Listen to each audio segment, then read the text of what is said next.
नमस्कार।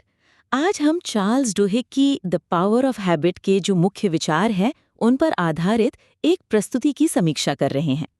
हाँ, इसमें आदतें कैसे बनती हैं, बदलती हैं, कीस्टोन आदतें, इच्छा शक्ति, विश्वास, इन सब पर बात हुई है। बिल्कुल। तो चलिए सीधे इसके विश्लेषण पर आते हैं। जरूर। तो पहली बात जो मुझे लगी, हाँ, बताइए। सामग्री प्रभावी ढंग से द पावर ऑफ हैबिट के मुख्य विचारों को सारांशित तो करती है, लेकिन इसमें वो एक खास बात, मतलब एक विशिष्ट दृष्टिकोण या कोई ताज़ा सोच थोड़ी कम है ना, जो इसे अलग बनाए। हाँ, बिल्कुल सही कहा। यही मेरी भी पहली ऑब्जर्वेशन थी। मतलब कमजोरी यही है कि ये ज्यादातर किताब में जो लिखा है, उसी का एक तरह से वर्णन है। हाँ, बस पॉइंट्स बता दिए हैं। कोई अनूठा विश्लेषण नहीं मिलता।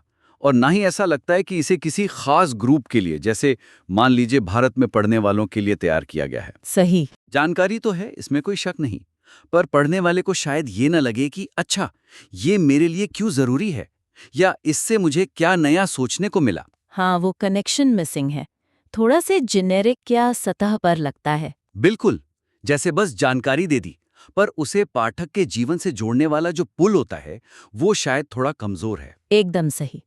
तो फिर सुझाव क्या होगा यहाँ, मतलब इसे बेहतर कैसे बनाया जा सकता है? सुझाव यही है कि इसमें एक विशिष्ट कोण या एक लेंस जोड़ना जरूरी है। लेंस, अच्छा। हाँ, मतलब एक नजरिया। ऐसा करने से ये सिर्फ एक किताब का सार नहीं रहेगा, बल्कि कुछ ज्यादा बन जाएगा, कुछ ऐसा जिससे पाठक ज्यादा जुड़ाव महसूस करे। ये दिलचस्प है। तो ये लेंस कैसा हो सकता है, मतलब प्रैक्टिकली कैसे करें इसे? देखिए, कई तरीके हो सकते हैं। एक तो सीधा तरीका है कि इसे भारतीय संदर्भ में डाल दें। अच्छा, जैसे? जैसे हम उदाहरण दे सकते हैं कि कोई भारतीय स्टूडेंट है, वो परीक्षा के तनाव से कैसे निपटे, इन सिद्धांतों का इस्तेमाल करके।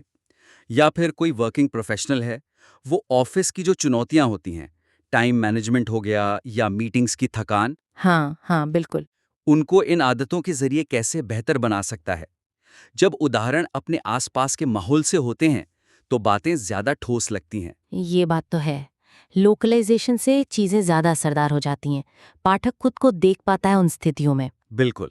या फिर एक और तरीका हो सकता है, हम शायद एक दो ऐसी कीस्टोन आदतों पे ज्यादा फोकस कर सकते हैं जो भारतीय समाज या संस्कृति में ज्यादा मायने रखती हूँ। जैसे कि? जैसे बचत करने की आदत, कई परिवारों में ये बहुत जरूरी मानी जाती है। हाँ, बिल्कुल। या फिर आजकल हेल्थ और फिटनेस पर इतना जोर है, या सामुदायिक सेवा का जो भाव है, इनमें से किसी एक पर भी अगर गहराई से बात की जाए तो एक फोकस आ जाता है। सही कहा, ये भी एक अच्छा एंगल हो सकता है। और कोई तरीका? एक और संभावना है, थोड़ी शायद ज्यादा क्रिएटिव। हम ड्यूहिक का जो ये मॉडर्न साइंस वाला नजरिया है, हाँ। उसकी तुलना आदत, अनुशासन या सेल्फ इंप्रूवमेंट पर जो हमारे पारंपरिक भारतीय विचार हैं, उनसे कर सकते हैं। अरे वाह, जैसे योग या आयुर्वेद? हाँ, योग दर्शन है, आयुर्वेद के सिद्धांत हैं, या फिर भगवत गीता जैसी किताबों में आत्मसंयम और कर्म पर जो बातें हैं, क्या उनमें और ड्यूहिक की रिसर्च में कोई कनेक्शन है, कोई समानता या विरोधाभास? ये तो बहुत ही अनूठा हो जाएगा। हाँ, ये एक बहुत अलग और सोचने पर मजबूर करने वाला दृष्टिकोण दे सकता है। पर इसमें एक ध्यान रखने वाली बात है क्या? कि इसे बहुत सावधानी से करना होगा। ऐसा ना हो कि हम विज्ञान को ज्यादा सरल बना दें या दर्शन की गहराई को कम कर दें। बैलेंस जरूरी है। हाँ, वो तो है। सतही होने का खतरा रहता है, गहरी समझ चाहिए होगी इसके लिए। बिल्कुल, लेकिन मूल बात यही है कि एक खास नजरिए से देखने पर यह सामग्री ज्यादा दमदार लगेगी, पाठक को ज्यादा अपनी लगेगी। ये सिर्फ क्या नहीं बताएगी, बल्कि क्यों और कैसे को भी ज्यादा पर्सनल लेवल पर छुएगी। ठीक है, तो पहला पॉइंट हुआ एक खास नजरिया या एंगल देना। अब इससे जुड़ी हुई ही एक और बात है, दूसरा पॉइंट। क्या है वो? वो ये कि ये पूरी तरह से साफ नहीं है कि इस सामग्री का खास मकसद क्या है, और ये पाठक के मन में जो सवाल उठता है ना, तो क्या, या इससे मेरा क्या फायदा? हाँ हाँ, the so what question. Exactly, उसका जवाब ये सामग्री कितने प्रभावी ढंग से देती है, ये थोड़ा अनक्लियर है। ये बहुत जरूरी पॉइंट है। अक्सर हम जानकारी तो दे देते हैं, पर ये बताना भूल जाते हैं कि ये क्यों मायने रखती है। सही। तो यहाँ कमी यही लगती है कि सामग्री ये तो बता रही है कि आदतें जरूरी हैं, बदली जा सकती हैं वगैरह, पर शायद पाठक को ये महसूस नहीं करा पाती कि ये जानकारी अभी इसी वक्त उनके लिए क्यों जरूरी है। हाँ, वो अर्जेंसी या पर्सनल कनेक्शन वाली बात। बिल्कुल। ज्ञान तो मिल गया, लेकिन उसमें वो चिंगारी थोड़ी कमजोर है जो पाठक को कहे, हाँ मुझे इसे अपने जीवन में लागू करना है। पाठक पढ़कर सोच सकता है, हाँ अच्छी बात है, लेकिन शायद तुरंत एक्शन लेने की प्रेरणा न मिले। हाँ, ये थोड़ा एकेडमिक या दूर का लग सकता है, जैसे कोई लेक्चर सुन लिया। एग्जैक्टली। तो यहाँ सुझाव क्या होगा? सुझाव ये है कि सामग्री का जो उद्देश्य है उसे ज्यादा साफ करें और पाठक के लिए उसका महत्व और उसकी तात्कालिकता मतलब अर्जेंसी उसको उभारें। ठीक है। हमें पाठक को ये महसूस कराना होगा कि ये जानना ही काफी नहीं है, बल्कि इसे अपनी लाइफ से जोड़ना जरूरी है अभी। और ये कैसे किया जा सकता है? मतलब जमीन पर कैसे उतारें इसे? कोई खास तकनीक? हाँ, कई तरीके हैं। एक तो ये कि शुरुआत में ही पाठक को किसी ऐसी चीज से कनेक्ट किया जाए जो उनके अनुभव से मिलती जुलती हो। अच्छा, जैसे? जैसे एक छोटी सी भरोसेमंद कहानी सुना सकते हैं, किसी ऐसे व्यक्ति की जिसने अपनी कोई बुरी आदत बदली हो, या फिर कोई चौंकाने वाला आंकड़ा दे सकते हैं। आंकड़ा? कैसा आंकड़ा? जैसे कि कितने लोग नए साल के रेजोल्यूशन कुछ ही हफ्तों में तोड़ देते हैं, या हम सोशल मीडिया पर एवरेज कितना टाइम बर्बाद करते हैं। ओह हाँ, ये तो ध्यान खींचने वाला होगा। बिल्कुल। और फिर दिखाएं कि कैसे इस सामग्री में जो सिद्धांत बताए गए हैं वो इन आम चुनौतियों का प्रैक्टिकल समाधान देते हैं। पाठक तुरंत सोचेगा, हाँ यार, ये तो मेरी ही प्रॉब्लम है। सही है। मतलब कहानी या डेटा से हुक करना और उनकी किसी दुखती रग पर हाथ रखना, इससे इमोशनल कनेक्शन बनता है। और क्या कर सकते हैं? पाठक से सीधे बात करने का अंदाज अपना सकते हैं। एक क्लियर कॉल टू एक्शन या सोचने के लिए कोई सवाल जोड़ना बहुत असरदार हो सकता है। कॉल टू एक्शन मतलब? में पाठक से पूछें, अपनी एक ऐसी आदत के बारे में सोचिए जिसे आप बदलना चाहते हैं। आज आपने जो सीखा उसका इस्तेमाल करके आप कल पहला छोटा कदम क्या उठा सकते हैं। अच्छा, सीधा सवाल। हाँ, या फिर जरा सोचिए, आपकी कौन सी एक छोटी पॉजिटिव आदत एक कीस्टोन हैबिट बन सकती है जो आपकी जिंदगी के दूसरे हिस्सों को भी सुधार दे। ये तो पाठक को सोचने पर मजबूर कर देगा। वो सिर्फ पढ़ेगा नहीं, सोचेगा भी। एक्टिव बना देगा उसे। एग्जैक्टली। निष्क्रिय पाठक से सक्रिय विचारक। और शायद हर मुख्य कॉन्सेप्ट समझाने के बाद, जैसे हैबिट लूप, कीस्टोन आदतें, इच्छा शक्ति, पाठक से पूछा जा सकता है कि वो इसे अपने पर्सनल गोल्स या स्ट्रगल से कैसे जोड़ सकते हैं। कैसे? जैसे, क्या आप अपनी जिंदगी में कोई हैबिट लूप पहचान पा रहे हैं? या इस सिद्धांत को जानने के बाद आप अपनी इच्छा शक्ति को कैसे मजबूत करेंगे? इससे क्या होगा कि सामग्री सिर्फ जानकारी का फ्लो नहीं रहेगी, एक डायलॉग बन जाएगी। हाँ, ये बढ़िया है। इंटरैक्टिव लगेगा। बिल्कुल। ये एक्टिव एंगेजमेंट पाठक को सामग्री अपनाने और उसे अपनी जिंदगी में लागू करने के लिए ज्यादा प्रेरित करता है। जब पाठक खुद सोचना शुरू करता है, तभी जानकारी असल में ज्ञान बनती है। ठीक है, तो पाठक के लिए प्रासंगिकता और उद्देश्य को साफ करना, यह हुआ दूसरा अहम क्षेत्र। अब मान लीजिए पाठक समझ गया कि ये उसके लिए क्यों जरूरी है और उसका एक खास नजरिया भी है। फिर भी एक और चुनौती आ सकती है। हाँ, और वो है हमारा तीसरा बिंदु। क्या है वो? वो ये कि आदत बदलने के जो अलग-अलग हिस्से हैं, loop, Q, routine, reward, keystone आदतें, इच्छा शक्ति, विश्वास, ये सब बताए तो गए हैं, पर इनके बीच का जो प्रैक्टिकल कनेक्शन है, मतलब ये सब मिलकर कैसे काम करते हैं? हाँ बिल्कुल, ये वास्तविक जीवन में एक साथ कैसे काम करते हैं, इसे और ज्यादा साफ तरीके से दिखाया जा सकता था। मैं समझ सकता हूँ ये कैसे एक प्रॉब्लम हो सकती है। कमी ये लगती है कि ये सारे कॉन्सेप्ट्स थोड़े अलग थलग से लिख सकते हैं, आइसोलेटेड। सही कहा। पाठक शायद ये समझ ले कि हैबिट लूप क्या है या कीस्टोन आदत क्यों जरूरी है, लेकिन ये समझना उसके लिए शायद मुश्किल हो कि ये सब चीजें क्यों पहचानना, रूटीन बदलना, सही रिवॉर्ड चुनना, कीस्टोन आदत बनाना, विल पावर बनाना और विश्वास बनाए रखना, ये सब एक साथ कैसे फिट होती हैं एक सफल आदत बदलने की यात्रा में। हाँ, वो पूरी तस्वीर नहीं दिखती। आपने वो उदाहरण दिया है तनाव में जंक फूड की जगह टहलने वाला, वो अच्छा है, एक शुरुआती बिंदु है, पर शायद वो पूरी प्रक्रिया की जो जटिलता है और सभी तत्वों का जो आपसी तालमेल है उसको पूरी तरह से नहीं दिखाता। बिल्कुल। ऐसा है जैसे हमने गाड़ी के सारे पुर्जे तो दिखा दिए, इंजन, गियर, पहिए, स्टीयरिंग, पर ये नहीं दिखाया कि ये सब मिलकर गाड़ी को चलाते कैसे हैं। एकदम सही एनालॉजी है। तो यहाँ सुझाव क्या है? सुझाव ये है कि इन अलग-अलग कॉन्सेप्ट्स के बीच के जो संबंध हैं, उनको मजबूती से जोड़ा जाए और ये दिखाने के लिए कि ये सिद्धांत प्रैक्टिस में कैसे काम करते हैं, ज्यादा डिटेल्ड और इंटीग्रेटेड उदाहरणों का इस्तेमाल किया जाए। इंटीग्रेटेड उदाहरण मतलब किस तरह की उदाहरण?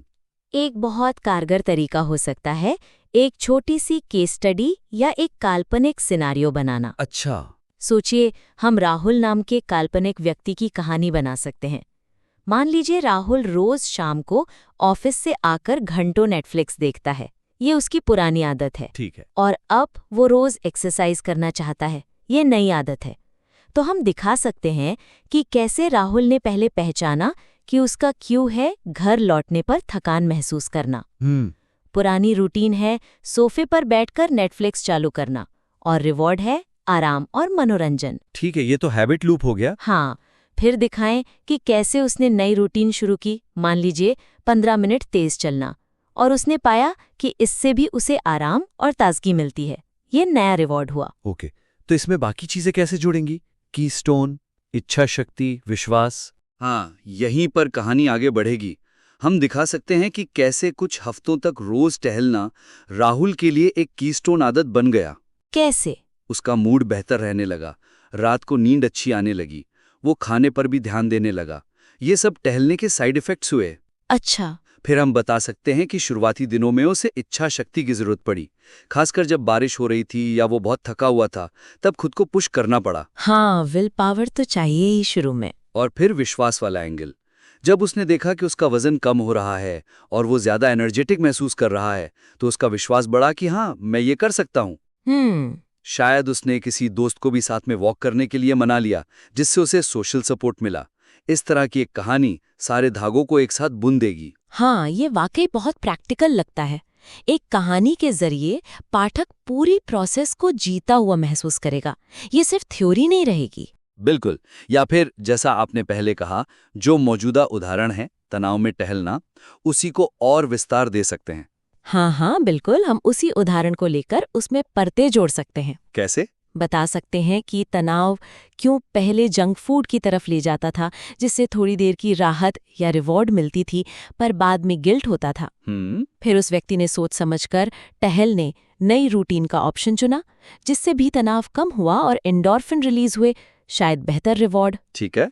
फिर समझाएं कि कैसे ये छोटी सी सैर धीरे धीरे एक कीस्टोन आदत बन सकती है, जिससे न सिर्फ तनाव कम होता है, बल्कि शायद वजन भी कंट्रोल में रहता है, सोचने की शक्ति बढ़ती है। और इच्छा शक्ति और विश्वास। हाँ, फिर इच्छा शक्ति का जिक्र करें कि शुरू में खुद को बाहर निकलने के लिए कैसे मनाना पड़ता है, और विश्वास कैसे बनता है जब आप देखते हैं कि आप लगातार तीसरे दिन, चौथे दिन टहलने गए हैं, प्रोग्रेस देखकर। सही है। उस छोटे उदाहरण को भी गहरा बनाया जा सकता है। और वो जो संगठनात्मक आदतों वाला पॉइंट था, उसका क्या? हाँ, वो भी जरूरी है। सिर्फ ये कह देना कि कंपनियां भी आदतें बदलती हैं शायद काफी नहीं है, उसे भी ज्यादा ठोस बनाने की जरूरत है। तो वहाँ क्या करें? वहाँ भी सिर्फ एक लाइन में जिक्र करने के बजाय एक छोटा सा ठोस उदाहरण देना ज्यादा असरदार होगा, भले ही वो काल्पनिक हो। जैसे हम बता सकते हैं कि कैसे एक कॉल सेंटर ने अपनी मीटिंग शुरू करने का तरीका बदला। मान लीजिए उन्होंने हर मीटिंग की शुरुआत में एक कस्टमर की सक्सेस स्टोरी शेयर करने की आदत डाली। अच्छा। और फिर दिखाएं कि कैसे इस छोटी सी आदत ने धीरे धीरे कर्मचारियों का मोराल बढ़ाया और उनकी कस्टमर सर्विस की क्वालिटी में सुधार किया। हाँ, ये दिखाएगा कि ये सिद्धांत सिर्फ पर्सनल लाइफ के लिए नहीं है। एग्जैक्टली। बल्कि बड़े संगठनों पर भी लागू होते हैं और उनके काम करने का तरीका बदल सकते हैं। तो संक्षेप में कहें तो अलग अलग कॉन्सेप्ट्स को सिर्फ डिफाइन करने के बजाय उन्हें एक साथ काम करते हुए दिखाना जरूरी है। हाँ, एक कहानी या डिटेल्ड उदाहरण के जरिए। इससे पाठक को न केवल ये समझ आएगा कि क्या है, बल्कि ये भी कि ये सब मेरी जिंदगी में कैसे काम कर सकता है। एकदम सही। इससे जानकारी सिर्फ थ्योरेटिकल नहीं रह जाती, बल्कि प्रैक्टिकल और लागू करने लायक बन जाती है। बिल्कुल। मुझे लगता है कि इन बदलावों से ये सामग्री और भी ज्यादा प्रभावशाली बन सकती है। तो अगर हम आज की पूरी चर्चा को समेटें तो हमने आपके काम को और बेहतर बनाने के लिए 3 मुख्य क्षेत्रों पर फोकस किया है। हाँ, 3 मेन पॉइंट्स। पहला, सामग्री को एक विशिष्ट कोण या अनूठा दृष्टिकोण देना, ताकि ये सिर्फ एक समरी ना लगे, पाठक के लिए खास बन जाए। सही। दूसरा था पाठक के लिए इसके महत्व और तात्कालिकता। तो क्या, कुछ साफ करना और उन्हें जानकारी को अपनी लाइफ से जोड़ने और एक्शन लेने के लिए प्रेरित करना। अब जोड़ना या किसी खास ऑडियंस के लिए लिखना। तुलनात्मक विश्लेषण का इस्तेमाल करना। हाँ, पाठक को सीधे संबोधित करने वाले हुक या कॉल टू एक्शन शामिल करना। और सबसे जरूरी, वो इंटीग्रेटेड केस स्टडीज या कहानियां इस्तेमाल करना जो दिखाएं कि ये सारे सिद्धांत मिलकर कैसे काम करते हैं। बिल्कुल, और ये याद रखना जरूरी है कि ये सिर्फ कुछ शुरुआती आइडियाज हैं। हाँ, ये तो बस कुछ उदाहरण हैं। आप अपनी क्रिएटिविटी से इन सुधारों को और भी कई तरीकों से लागू कर सकते हैं। मेन मकसद है पाठक को जोड़ना और उन्हें असल बदलाव के लिए ताकत देना। हमें पूरी उम्मीद है कि ये फीडबैक आपके लिए उपयोगी होगा और आपको अपनी प्रस्तुति को अगले लेवल पर ले जाने में मदद करेगा। हाँ, और जब आप इन सुझावों पर काम कर लें और अपने नए वर्जन से खुश हों, तो उसे हमें दोबारा भेजने में बिल्कुल संकोच न करें। हमें आपकी प्रगति देखने और आगे इस पर बात करने में खुशी होगी।